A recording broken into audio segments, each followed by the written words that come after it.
व्यापार मंडल अध्यक्ष नरेश पांडे की गिरफ्तारी हो गई है और उसे न्यायिक हिरासत में जेल भी भेज दिया गया है।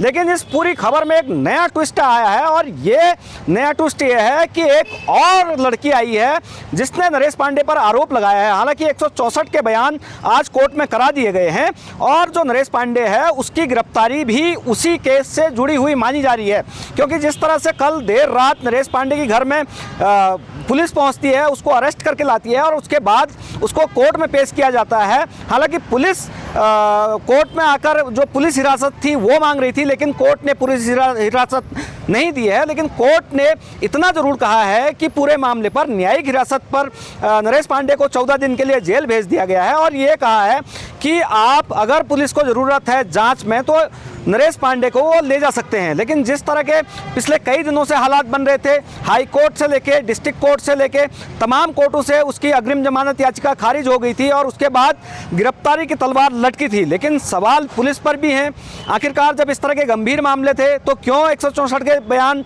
कोर्ट में नहीं कराए गए, क्यों नरेश पांडे को अग्रिम जमानत याचिका खारिज होने के बाद उनकी गिरफ्तारी क्यों नहीं की गई, ये तमाम सवाल हैं। हालांकि एक न्यूज़ पेज के पास एक ऐसा दस्तावेज भी लगा है जिसमें एक पीड़िता ने स्पष्ट तौर पर यह कहा है अपने बयानों में, पुलिस के सामने वो बयान रिकॉर्ड किए गए थे और अपने बयानों में ये कहा है कि नरेश पांडे का एक रिजॉर्ट देहरादून में है, उस देहरादून में इसी तरीके से वो सेक्स रैकेट चलाता था।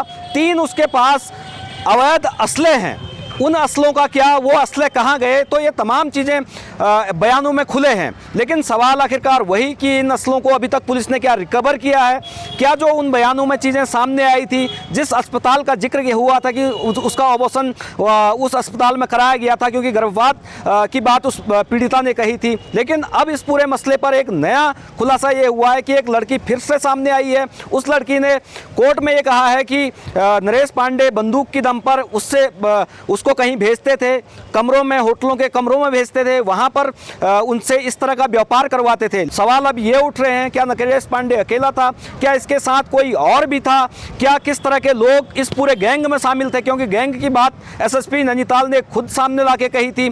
तो क्या इन सारी चीज़ों का खुलासा होगा। जिस तरह से अब एक नई पीड़िता आई है, उस पीड़िता ने कोर्ट में आके कहा है कि उसके साथ भी ये घटना हुई है और भी अभी बताया जा रहा है, जो पुलिस सूत्र हैं हमारे वो बता रहे हैं कि अभी और भी इस पूरे मसले पर कई लड़कियां सामने आ सकती हैं, अपना बयान रिकॉर्ड कर सकती हैं। तो ये कहा जा सकता है कि जो उलझने हैं वो नरेश पांडे की तरफ बढ़ी हैं आने वाले दिनों में। हालांकि नरेश पांडे के वकील ने साफ तौर पर कहा है कि वो कोर्ट में जमानत के लिए याचिका दाखिल करेंगे। देखो, पहले ये मामला 69 BNS का था, तो FIR में 64 बढ़ा दी गई है।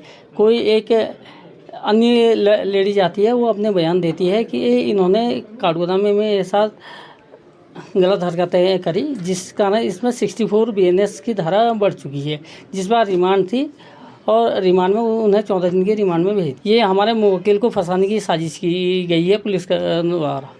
2-1 दिन बाद हमारे द्वारा इस पर जमानत प्रार्थना पत्र प्रस्तुत किया जाएगा। अब ये देखना होगा कि क्या जमानत मिल पाएगी, ये एक बड़ा सवाल है। Virendra Bisht, news page, Nainital.